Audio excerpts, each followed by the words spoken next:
Friends, അപ്പോൾ നമ്മൾ ഒരു മാജിക് ആയിട്ടാണ് വന്നിരിക്കുന്നത്. ഇപ്പം ഞാൻ മേളിൽ ഒരു കോയിൻ വെച്ചിട്ടുണ്ട്. ഇപ്പം നമുക്ക് ഈ കോയിനെ നമുക്ക് ഇതുവഴി കൂടെ അകത്തോട്ടിരുന്നാണ് മാജിക്. അപ്പോൾ നമുക്ക് ആ മാജിക് കാണാം. ഇത് കുട്ടികൾക്കും മുതിർന്നവർക്കും ചെയ്യാൻ പറ്റുന്ന മാജിക്കാണ്. നമുക്ക് ആ മാജിക് കാണിച്ചു തരാം. നോക്ക് ഫ്രണ്ട്സ്, ഇപ്പോൾ ഈ കോയിനകത്ത് ഇനി ഞാൻ എൻ്റെ ഫുള്ള് കാണിച്ചു തരാം.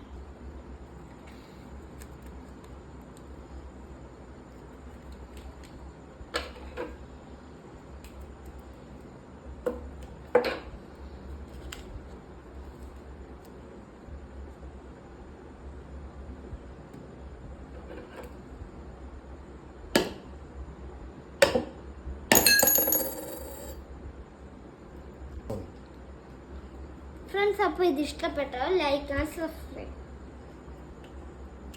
പിന്നെ നമുക്കിത് വേറെ മാജിക്കും കൂടെ കാണിച്ചു തരാം. ഇതിപ്പോൾ ഞാൻ കുറേ വീഡിയോസിൽ ഞാൻ കണ്ടിട്ടുള്ള ടൈപ്പ് ഒരു മാജിക്കാണ്. അപ്പോൾ ഫ്രണ്ട്സ്, അപ്പോൾ ഇതിനെ ഞങ്ങൾക്ക് മറ്റേ ഡബിൾ സെല്ലോ ടൈപ്പ് ഇല്ലാത്തതാണ്. ഇപ്പോൾ ഇതിനകത്ത് നിങ്ങൾക്ക് ഒരു ഡബിൾ സെല്ലോ ടൈപ്പോ അങ്ങനെ എന്തെങ്കിലും ഒട്ടിച്ചു കഴിഞ്ഞാൽ നിങ്ങൾക്ക് മാജിക് കുട്ടികൾക്കോ കുട്ടികൾക്കോ ആർക്കായാലും നിങ്ങൾക്ക് ഈസി ആയിട്ട് ചെയ്യാൻ പറ്റും. ഇതിനെ പുറകെ നമ്മളിങ്ങനെ ഒട്ടിപ്പിടിക്കും എന്നാ. അപ്പോൾ നമ്മൾ വേറെ ഒരു മാജിക് കാണിച്ചു തരാം. അപ്പോൾ ഫ്രണ്ട്സ്, ഇപ്പം എൻ്റെ ഒരു കോയിനുണ്ട്. ഈ കോയിനെ നമുക്ക് ചെയ്ത് കാണിച്ചു തരാം.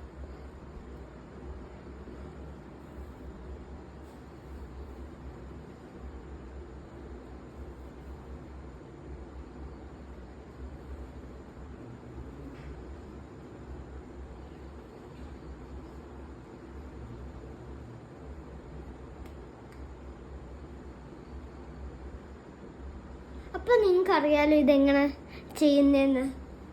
ഇപ്പോൾ നമുക്ക് അത്ര കിടിലായിട്ടും ചെയ്യാൻ അത്ര പറ്റിയില്ല. കാരണം എനിക്ക് മാജിക് എന്ന് പറഞ്ഞു കഴിഞ്ഞാൽ ഇപ്പോൾ പഠിച്ചു വരുന്നുള്ളൂ. ഇപ്പോൾ ഇതിനെ ശരിക്കും നിങ്ങൾക്ക് കാണണമെങ്കിൽ ഇപ്പോൾ ഇവിടെ ഒരെണ്ണമുണ്ട്. ശരിക്കും എനിക്കറിയത്തില്ല മാജിക് എങ്ങനെ ചെയ്യുന്നത്. അപ്പോൾ നമ്മൾ കുറച്ച് വീഡിയോസിലൊക്കെ കാണുന്ന ടൈപ്പാണ് നമ്മൾ ഇപ്പോൾ ചെയ്യുന്നത്. എനിക്ക് മാജിക് വൃത്തിയായിട്ട് അറിയുന്നത് പോലുമല്ല. പക്ഷേ ഞാനിപ്പോൾ ഒരു മാജിക് കാണിക്കാം എന്ന് വിചാരിച്ചിട്ടാണ്. ഈ മാജിക് നിങ്ങൾക്ക് ഈസി ആയിട്ട് ചെയ്യാൻ പറ്റുന്നതാണ്. അപ്പോൾ ഇതിനെ ട്രൈ ചെയ്ത് നോക്കണം. അപ്പോൾ ഇപ്പോൾ എൻ്റെ കയ്യിൽ 5 രൂപ നാണയമുണ്ട്. ഇതിപ്പോൾ നമുക്ക് ഇവിടെ ഇങ്ങനെ നമ്മൾ കോർണറിൽ വെക്കണം. പിന്നെ നമ്മൾ ചരിക്കും.